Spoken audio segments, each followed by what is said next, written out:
ನಿಮಿಷ 30 ಸುದ್ದಿಗೆ ಸ್ವಾಗತ. ನಾನು ಪೃಥ್ವಿರಾಜ್ ಹಾರ್ನಹಳ್ಳಿ. 30 ನಿಮಿಷ 30 ಸುದ್ದಿಯಲ್ಲಿ ರಾಜ್ಯ ದೇಶ ವಿದೇಶಗಳಲ್ಲಿ ಆಗಿರುವಂತಹ ಪ್ರಮುಖ ಬೆಳವಣಿಗೆಗಳ ಸುದ್ದಿಗಳನ್ನು ಒಂದೊಂದಾಗಿ ನಿಮ್ಮ ಮುಂದೆ ಇಡ್ತಾ ಹೋಗ್ತೀನಿ, ನೋಡ್ತಾ ಹೋಗೋಣ. ಇಂದು ಬೆಣ್ಣೆ ನಗರಿ ದಾವಣಗೆರೆಗೆ ಕೇಂದ್ರ ಗೃಹ ಸಚಿವ ಅಮಿತ್ ಶಾ ಭೇಟಿಯನ್ನು ನೀಡಲಿದ್ದಾರೆ. ಜಿಲ್ಲೆಯಲ್ಲಿ 4 ಕಡೆ ಉದ್ಘಾಟನಾ ಕಾರ್ಯಕ್ರಮದಲ್ಲಿ ಅಮಿತ್ ಶಾ ಭಾಗಿಯಾಗಲಿದ್ದಾರೆ.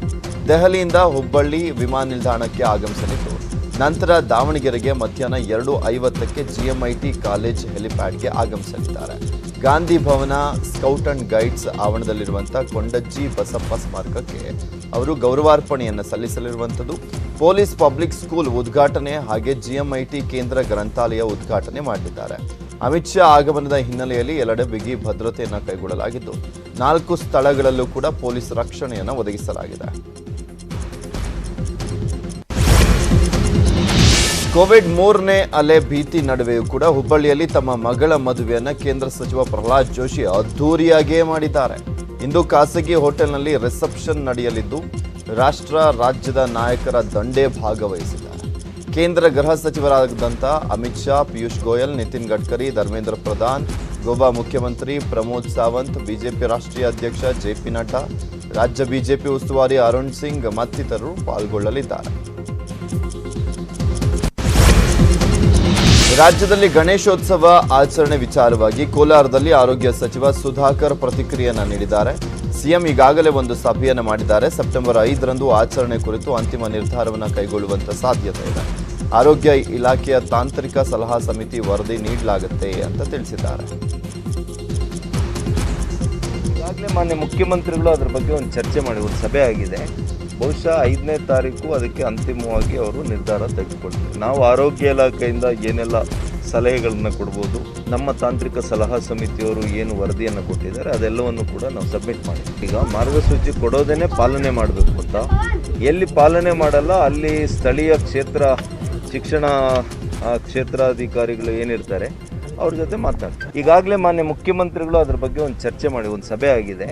ಬಹುಶಃ 5ನೇ ತಾರೀಕು ಅದಕ್ಕೆ ಅಂತಿಮವಾಗಿ ಅವರು ನಿರ್ಧಾರ ತೆಗೆದುಕೊಳ್ತಾರೆ. ನಾವು ಆರೋಗ್ಯ ಇಲಾಖೆಯಿಂದ ಏನೆಲ್ಲ ಸಲಹೆಗಳನ್ನು ಕೊಡ್ಬೋದು, ನಮ್ಮ ತಾಂತ್ರಿಕ ಸಲಹಾ ಸಮಿತಿಯವರು ಏನು ವರದಿಯನ್ನು ಕೊಟ್ಟಿದ್ದಾರೆ ಅದೆಲ್ಲವನ್ನು ಕೂಡ ನಾವು ಸಬ್ಮಿಟ್ ಮಾಡಿದ್ವಿ. ಈಗ ಮಾರ್ಗಸೂಚಿ ಕೊಡೋದೇನೆ ಪಾಲನೆ ಮಾಡಬೇಕು ಅಂತ, ಎಲ್ಲಿ ಪಾಲನೆ ಮಾಡಲ್ಲ ಅಲ್ಲಿ ಸ್ಥಳೀಯ ಶಿಕ್ಷಣ ಕ್ಷೇತ್ರಾಧಿಕಾರಿಗಳು ಏನಿರ್ತಾರೆ ಅವ್ರ ಜೊತೆ ಮಾತನಾಡ್ತಾರೆ. ಈಗಾಗಲೇ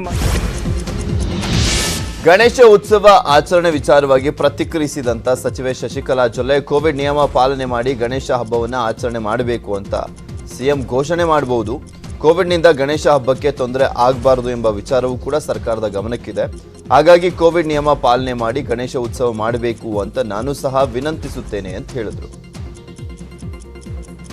ಕೋವಿಡ್ನ ನಿಯಮಗಳನ್ನು ಪಾಲನೆ ಮಾಡಿ ಕೋವಿಡ್ ನಿಯಮಕ್ಕೆ ಅನುಗುಣವಾಗಿ ಗಣೇಶ ಹಬ್ಬನ ಆಚರಣೆ ಮಾಡ್ಬೋದು ಅಂಥೇಳಿ CM ಅವರು ಘೋಷಣೆ ಮಾಡ್ಬೋದು. ಮತ್ತು ಆ ರೀತಿ ಕೋವಿಡ್ನ ಒಂದು ಯಾವುದೇ ರೀತಿ ತೊಂದರೆ ಆಗಬಾರ್ದು ಗಣೇಶ ಹಬ್ಬಕ್ಕೆ ಅನ್ನುವಂಥದ್ದು ಕೂಡ ನಮ್ಮೆಲ್ಲರ ಗಮನಕ್ಕಿದೆ. ಆ ಕೋವಿಡ್ ನಿಯಮಗಳನ್ನು ಪಾಲನೆ ಮಾಡಿ ಅವರೆಲ್ಲರೂ ಮಾಡಬೇಕು ಅನ್ನುವಂಥ ವಿನಂತಿ ಕೂಡ ಇದೆ. ಕೋವಿಡ್ನ ಪರಿಸರ ಮಾಲಿನ್ಯ ನಿಯಂತ್ರಣ ಮಂಡಳಿ ಈ ಸೂಚನೆಗೆ ಗಣೇಶ ಸಮಿತಿ ವಿರೋಧವನ್ನು ವ್ಯಕ್ತಪಡಿಸಿದೆ. ವರ್ಷ ಪೂರ್ತಿ ವಾಯು ಮಾಲಿನ್ಯ ಆಗ್ತಾ ಇದೆ. ಈಗ ನಮಗೆ ಬುದ್ಧಿವಾದ ಹೇಳುವಂತ ಅವಶ್ಯಕತೆ ಇಲ್ಲ. ನಾವು ಹಿಂದೂ ಸಂಪ್ರದಾಯದ ರೀತಿಯಲ್ಲೇ ಗಣೇಶೋತ್ಸವ ಮಾಡ್ತೇವೆ ಅಂತ ಗಣೇಶ ಉತ್ಸವ ಸಮಿತಿ ಅಧ್ಯಕ್ಷ ಪ್ರಧಾನ ಕಾರ್ಯದರ್ಶಿ ಹೇಳಿರುವಂಥದ್ದು. ಸರಳವಾಗಿ ಆಚರಣೆ ಮಾಡ್ತೀವಿ. ಯಾವುದೇ ಹೆಚ್ಚಿನ ಜನರನ್ನ ಸೇರಿಸುವ ಪ್ರಯತ್ನ ಈ ವರ್ಷ ನಾವು ಮಾಡೋದಿಲ್ಲ. ಶ್ರದ್ಧೆಗೆ, ಭಕ್ತಿಗೆ, ಧಾರ್ಮಿಕ ಆಚರಣೆಗೆ ಸೀಮಿತವಾಗಿ ಈ ವರ್ಷ ನಾವು ಗಣೇಶೋತ್ಸವ, ಸಾರ್ವಜನಿಕ ಗಣೇಶೋತ್ಸವ ಆಚರಣೆ ಮಾಡ್ತೀವಿ. ಕರೋನಾಗೆ ಸಂಬಂಧಪಟ್ಟಂತ ಎಲ್ಲಾ ನಿಯಮಗಳನ್ನ ಪಾಲನೆ ಮಾಡೋದಕ್ಕೆ ಬೆಂಗಳೂರು ಮಹಾನಗರ ಗಣೇಶೋತ್ಸವ ಸಮಿತಿ ಸಿದ್ಧ ಇದೆ. ಎಲ್ಲ ಸಾರ್ವಜನಿಕ ಗಣೇಶೋತ್ಸವ ಸಮಿತಿಗಳಲ್ಲಿ ಮನವಿ ಮಾಡಿದೆ. ಸರಳವಾಗಿ ಆಚರಣೆ ಮಾಡ್ತೀವಿ. ಯಾವುದೇ ಹೆಚ್ಚಿನ ಜನರನ್ನ ಸೇರಿಸುವ ಪ್ರಯತ್ನ ಈ ವರ್ಷ ನಾವು ಮಾಡೋದಿಲ್ಲ. ಶ್ರದ್ಧೆಗೆ, ಭಕ್ತಿಗೆ, ಧಾರ್ಮಿಕ ಆಚರಣೆಗೆ ಸೀಮಿತವಾಗಿ ಈ ವರ್ಷ ನಾವು ಗಣೇಶೋತ್ಸವ, ಸಾರ್ವಜನಿಕ ಗಣೇಶೋತ್ಸವ ಆಚರಣೆ ಮಾಡ್ತೀವಿ. ರಾಜ್ಯದಲ್ಲಿ ನಿನ್ನೆ 1159 ಕೊರೋನಾ ಕೇಸ್ ದಾಖಲಾಗಿದೆ. 24 ಗಂಟೆಯಲ್ಲಿ ರಾಜ್ಯದಲ್ಲಿ 21 ಮಂದಿ ಕೊರೋನಾ ಸೋಂಕಿನಿಂದ ಸಾವನ್ನಪ್ಪಿದ್ದಾರೆ. ಸದ್ಯ 18,412 ಸಕ್ರಿಯ ಕೇಸ್ಗಳಿದ್ದಾವೆ. ರಾಜ್ಯದಲ್ಲಿ ಪಾಸಿಟಿವಿಟಿ ದರ 0.66%. ಬೆಂಗಳೂರಲ್ಲಿ 359 ಕೇಸ್ ದೃಢವಾಗಿದ್ದು 7 ಜನ ಮೃತಪಟ್ಟಿದ್ದಾರೆ. 24 ಗಂಟೆಯಲ್ಲಿ ರಾಜ್ಯದಲ್ಲಿ 1112 ಮಂದಿ ಸೋಂಕಿನಿಂದ ಗುಣಮುಖರಾಗಿ ಡಿಸ್ಚಾರ್ಜ್ ಆಗಿದ್ದಾರೆ. ಹಾಸನ ಜಿಲ್ಲೆಯಲ್ಲಿ ಕೊರೋನಾ ಸೋಂಕು ಹೆಚ್ಚಳ ಹಿನ್ನೆಲೆಯಲ್ಲಿ ವಾರಾಂತ್ಯ ಕರ್ಫ್ಯೂ ವಿಧಿಸಿ ಡಿಸಿ ಆದೇಶವನ್ನು ಹೊರಡಿಸಿದ್ದಾರೆ. ಸೆಪ್ಟೆಂಬರ್ 13ರವರೆಗೆ ಹಾಸನದಲ್ಲಿ ವೀಕೆಂಡ್ ಕರ್ಫ್ಯೂ ಜಾರಿ ಮಾಡಲಾಗಿದೆ. ಕೋವಿಡ್ ಹರಡುವಿಕೆ ತಡೆಗಟ್ಟುವ ನಿಟ್ಟಿನಲ್ಲಿ ಹಾಸನ ಜಿಲ್ಲಾಧಿಕಾರಿ ಆರ್ ಗಿರೀಶ್ ಆದೇಶವನ್ನು ಮಾಡಿದ್ದಾರೆ. ತುರ್ತು ಸೇವೆಗಳಿಗೆ ಮಾತ್ರ ಅನುಮತಿಯನ್ನು ನೀಡಲಾಗಿದೆ. ವಾರಾಂತ್ಯದಲ್ಲಿ ಬೆಳಗ್ಗೆ 5ರಿಂದ ಮಧ್ಯಾಹ್ನ 2 ಗಂಟೆವರೆಗೂ ಅಗತ್ಯ ವಸ್ತುಗಳ ಖರೀದಿಗೆ ಅವಕಾಶವನ್ನು ನೀಡಲಾಗಿದ್ದು, ಮದ್ಯದ ಅಂಗಡಿಗಳಲ್ಲಿ 2 ಗಂಟೆವರೆಗೂ ಪಾರ್ಸಲ್ಗೆ ಅವಕಾಶ ಇದೆ. ಹಾಲಿನ ಬೂತ್ಗಳು ಬೆಳಗ್ಗೆ 5ರಿಂದ ರಾತ್ರಿ 8 ಗಂಟೆವರೆಗೂ ತೆರಳಿಕ್ಕೆ ಅವಕಾಶವಿದ್ದು, ಹೋಟೆಲ್ಗಳಲ್ಲಿ ಪಾರ್ಸಲ್ಗೆ ಅವಕಾಶವನ್ನು ಕಲ್ಪಿಸಲಾಗಿದೆ. ಹಾಸನದಲ್ಲೂ ಕೂಡ ಈ ವಾರದಿಂದ ವೀಕೆಂಡ್ ಕರ್ಫ್ಯೂ ಅನ್ನು ಘೋಷಣೆ ಮಾಡಲಾಗಿರುವಂಥದ್ದು. ಪಾಸಿಟಿವಿಟಿ ರೇಟ್ ಕಡಿಮೆ ಆದಂಥ ಹಿನ್ನೆಲೆಯಲ್ಲಿ ಶಾಲೆಯನ್ನು ಆರಂಭ ಮಾಡಲಿಕ್ಕೆ ಸರ್ಕಾರ ಮುಂದಾಗಿ ಅಲ್ಲಿ ಅನುಮತಿಯನ್ನು ಕೊಟ್ಟಿದೆ. ಬಟ್ ವೀಕೆಂಡ್ ಕರ್ಫ್ಯೂ ಯಾವ ಕಾರಣಕ್ಕೆ ಏರಿದ್ರು ಅನ್ನುವಂಥ ಪ್ರಶ್ನೆ ಸಹಜವಾಗಿ ಅಲ್ಲಿನ ಜನರಲ್ಲಿ ಕಾಡ್ತಾ ಇರುವಂಥದ್ದು. ಕೇರಳದಿಂದ ಜಾಸ್ತಿ ಜನ ಬರ್ತಾ ಇದ್ದಾರೆ. ಸೊ ಹೀಗಾಗಿ ಆ ಒಂದು ಪ್ರಕರಣಗಳು ಸ್ಪ್ರೆಡ್ ಆಗ್ತಾ ಇದೆ. ಜಾಸ್ತಿ ಪ್ರಕರಣಗಳು ಪತ್ತೆ ಆಗುವಂಥ ಸಾಧ್ಯತೆ ಹಿನ್ನೆಲೆಯಲ್ಲಿ ವೀಕೆಂಡ್ ಕರ್ಫ್ಯೂವನ್ನು ಘೋಷಣೆ ಮಾಡಲಾಗಿದೆಯಂತೆ. ನೋಡಬೇಕು. ಇದು ಈ ಮೈಸೂರಿನಲ್ಲೆಲ್ಲ ಆಕ್ರೋಶ ವ್ಯಕ್ತವಾಯಿತಲ್ಲ, ಅದೇ ರೀತಿಯಾಗಿ ಹಾಸನದಲ್ಲೂ ಕೂಡ ಆಕ್ರೋಶ ವ್ಯಕ್ತವಾಗುವಂಥ ಸಾಧ್ಯತೆ ಇದೆ. ಯಾಕಂದರೆ ವೀಕೆಂಡ್ ಕರ್ಫ್ಯೂವನ್ನು ಘೋಷಣೆ ಮಾಡಿರುವಂಥ ಹಿನ್ನೆಲೆಯಲ್ಲಿ ಇದು ಗಡಿ ಜಿಲ್ಲೆ ಕೂಡ ಅಲ್ಲ, ಪಾಸಿಟಿವಿಟಿ ರೇಟ್ ಕೂಡ ಕಡಿಮೆ ಆಗ್ತಾ ಇದೆ. ಇಂತಹ ಸಂದರ್ಭದಲ್ಲಿ ವೀಕೆಂಡ್ ಕರ್ಫ್ಯೂವನ್ನು ಘೋಷಣೆ ಮಾಡುವಂಥದ್ದು ಎಷ್ಟರ ಮಟ್ಟಿಗೆ ಸರಿ ಅನ್ನುವಂಥ ಪ್ರಶ್ನೆ ಜನಸಾಮಾನ್ಯರದ್ದಾಗಿದೆ. ಕೋಲಾರದಲ್ಲಿ ಆರೋಗ್ಯ ಸಚಿವರೇ ರೂಲ್ಸ್ ಅನ್ನ ಬ್ರೇಕ್ ಮಾಡಿದ್ದಾರೆ. ಶ್ರೀನಿವಾಸಪುರ ತಾಲೂಕಿನ ಗೌನಿಪಲ್ಲಿಯಲ್ಲಿ ಆರೋಗ್ಯ ಸಚಿವ ಡಾಕ್ಟರ್ ಕೆ ಸುಧಾಕರ್ ಪ್ರಾಥಮಿಕ ಆರೋಗ್ಯ ಕೇಂದ್ರ ಉದ್ಘಾಟನೆ ವೇಳೆ ರೂಲ್ಸ್ ಬ್ರೇಕ್ ಮಾಡಿದರು. ಬೈರಗಾನಹಳ್ಳಿ ಆಸ್ಪತ್ರೆ ಉದ್ಘಾಟನೆ ವೇದಿಕೆ ಕಾರ್ಯಕ್ರಮದಲ್ಲಿ 100 ಜನ ಸೇರಿ ಗುಂಪಾಗಿ ಸಚಿವರಿಗೆ ಸ್ವಾಗತವನ್ನು ಕೋರಿದ್ದಾರೆ. ಮಾಜಿ ಶಾಸಕ ವೆಂಕಟಶಿವರೆಡ್ಡಿ ಜೊತೆ ಜನರು ಸಾಮಾಜಿಕ ಅಂತರವನ್ನು ಮರೆತು ಅದ್ದೂರಿ ಸ್ವಾಗತ ಕಾರ್ಯಕ್ರಮವನ್ನು ಮಾಡಿದ್ದಾರೆ.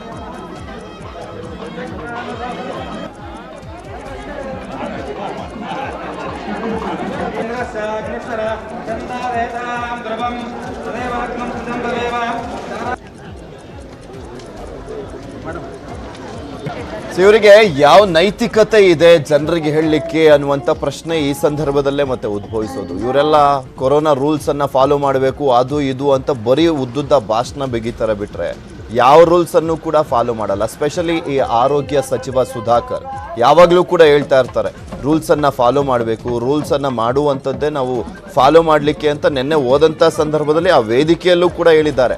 ಅದು ಬರೀ ಬಾಯಿ ಮಾತಿಗಷ್ಟೇ. ಇವ್ರು ಮಾತ್ರ ಎಲ್ಲ ರೂಲ್ಸ್ ಅನ್ನ ಬ್ರೇಕ್ ಮಾಡ್ತಾರೆ. ಆಮೇಲೆ ನಿನ್ನೆ ಆ ಉದ್ಘಾಟನೆ ಆಯ್ತಲ್ಲ, ಅದು ಕೂಡ ಅಷ್ಟೊಂದು ಅವಶ್ಯಕತೆ ಇರಲಿಲ್ಲ. ಯಾಕೆಂದ್ರೆ ಈಗ ಆಲ್ರೆಡಿ ಉದ್ಘಾಟನೆ ಆಗಿದ್ದಂತಹ ಒಂದು ಆಸ್ಪತ್ರೆಗಳವು, ಆದರೆ ಇವ್ರು ಅವತ್ತು ಹೋಗ್ಲಿಕ್ಕೆ ಆಗಿರಲಿಲ್ಲ ಅನ್ನೋ ಕಾರಣಕ್ಕೋಸ್ಕರ ಮತ್ತೊಮ್ಮೆ ಉದ್ಘಾಟನೆ ಮಾಡಿದ್ದಾರೆ ಆರೋಗ್ಯ ಸಚಿವ ಸುಧಾಕರ್ ಅವರು. ಈ ಸಂದರ್ಭದಲ್ಲಿ ಸಾವಿರಾರು ಜನ ಎಲ್ಲ ಸೇರಿದ್ದಾರೆ ಆ ಒಂದು ಆಸ್ಪತ್ರೆಗಳ ಉದ್ಘಾಟನೆ ಸಂದರ್ಭದಲ್ಲಿ. ಗಮನಿಸ್ತಾ ಇದ್ದೀರಾ, ಆ ಒಂದು ದೃಶ್ಯಾವಳಿಯಲ್ಲಿ ತೋರಿಸ್ತಾ ಇದ್ದೀವಿ. ಆ ವೇದಿಕೆ ಮೇಲೆ ಮುನಿರತ್ನ ಇವರ್ಯಾರು ಕೂಡ ಸರಿಯಾಗಿ ಮಾಸ್ಕ್ ಅನ್ನು ಕೂಡ ಹಾಕಿಲ್ಲ. ಇನ್ನು 100 ಜನ ಸೇರಿದ್ರು ಈ ಒಂದು ಫಂಕ್ಷನ್ ಅಲ್ಲಿ. ಅದಕ್ಕೆ ಜನ ಕೇಳೋದು, ನಿಮ್ಗೆ ಯಾವ ನೈತಿಕತೆ ಇದೆ ರೀ? ರೂಲ್ಸ್ ಅನ್ನ ಮಾಡ್ತಾ ಇದ್ದೀರಲ್ಲ, ಗಣೇಶ ಹಬ್ಬಕ್ಕೆ ಆಗಲಿ ಮತ್ತೊಂದು ಹಬ್ಬಕ್ಕೆ ಆಗಲಿ, ನೀವು ಅದನ್ನ ನೆಟ್ಟಿಗೆ ಫಾಲೋ ಮಾಡೋದಾಗಿದ್ರೆ ರೂಲ್ಸ್ ಅನ್ನ ಮಾಡಿ. ಅದನ್ನ ಬಿಟ್ಟು ನೀವೇ ಫಾಲೋ ಮಾಡಲ್ಲ, ನಮ್ಮನ್ನು ಮಾತ್ರ ಫಾಲೋ ಮಾಡಿ ಅಂತ ಹೇಳ್ತಿರಲ್ಲ, ಇದೆಷ್ಟು ಮಟ್ಟಿಗೆ ಸರಿ ಅನ್ನುವಂಥದ್ದು ಜನಸಾಮಾನ್ಯರ ಪ್ರಶ್ನೆ.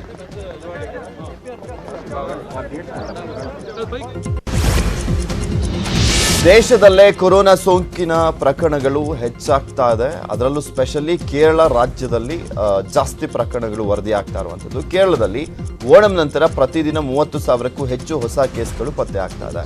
ಸೋಂಕಿನ ಪ್ರಮಾಣ 14% 19%. ಸೋಂಕು ನಿಯಂತ್ರಣಕ್ಕೆ ಕೇಂದ್ರ ಸರ್ಕಾರ ಕೇರಳ ಸರ್ಕಾರಕ್ಕೆ ಸೂಚನೆಯನ್ನ ನೀಡಿದೆ. 85% ಸೋಂಕಿತರಿಗೆ ಮನೆಯಲ್ಲೇ ಚಿಕಿತ್ಸೆಗೆ ವ್ಯವಸ್ಥೆಯನ್ನು ಮಾಡುವಂತೆ ತಿಳಿಸಿದೆ. ದೇಶದಲ್ಲಿ ಪ್ರತಿದಿನ ವರದಿಯಾಗ್ತಾ ಇರುವಂತಹ ಪ್ರಕರಣಗಳಲ್ಲಿ 75% ಅಷ್ಟು ಕೇರಳದಲ್ಲೇ ಇದೆ. ಕೇರಳದ ಸೋಂಕು ನಮ್ಮ ರಾಜ್ಯಕ್ಕೂ ಕೂಡ ಆತಂಕವನ್ನ ಹೆಚ್ಚು ಮಾಡ್ತಾ ಇದ್ದು, ಕೇರಳದಿಂದ ಬರುವಂತವರಿಗೆ ಕೋವಿಡ್ ಟೆಸ್ಟ್, ಕ್ವಾರಂಟೈನ್ ಕಡ್ಡಾಯಗೊಳಿಸಲಾಗಿದೆ. ಕೋವಿಡ್ 3ನೇ ಅಲೆ ಭೀತಿಯ ಹಿನ್ನೆಲೆಯಲ್ಲಿ ನೆರೆಯ ಬಾಂಗ್ಲಾದೇಶ, ಭೂತಾನ್, ಚೀನಾ ಸೇರಿದಂತೆ ಸೋಂಕು ಹೆಚ್ಚಿರುವಂತಹ ಹೊರ ದೇಶಗಳಿಂದ ಬರುವಂತಹ ಪ್ರಯಾಣಿಕರಿಗೆ ವಿಮಾನ ನಿಲ್ದಾಣಗಳಲ್ಲಿ ಕೋವಿಡ್ ಸೋಂಕು ಪರೀಕ್ಷೆಯನ್ನ ಕಡ್ಡಾಯಗೊಳಿಸಲಾಗಿದೆ. ರಾಜ್ಯ ಸರ್ಕಾರ ಹೊರಡಿಸಿರುವಂತಹ ಪರಿಷ್ಕೃತ ಸುತ್ತೋಲೆಯಲ್ಲಿ Bangladesh, Bhutan, China, Mauritius, New Zealand ಹಾಗೂ ಜಿಂಬಾಬ್ವೆಯಿಂದ ಬರುವಂತಹ ಎಲ್ಲಾ ಪ್ರಯಾಣಿಕರಿಗೂ ಕೂಡ ಸೋಂಕು ಪರೀಕ್ಷೆ ಕಡ್ಡಾಯಗೊಳಿಸಲಾಗಿದೆ. ಈ ಕುರಿತು ರಾಜ್ಯದ ವಿಮಾನ ನಿಲ್ದಾಣಗಳಲ್ಲಿ ಆಯಾ ಜಿಲ್ಲಾ ಆರೋಗ್ಯಾಧಿಕಾರಿಗಳು ಕ್ರಮವನ್ನು ಕೈಗೊಳ್ಳಬೇಕು ಅಂತ ತಿಳಿಸಲಾಗಿದೆ.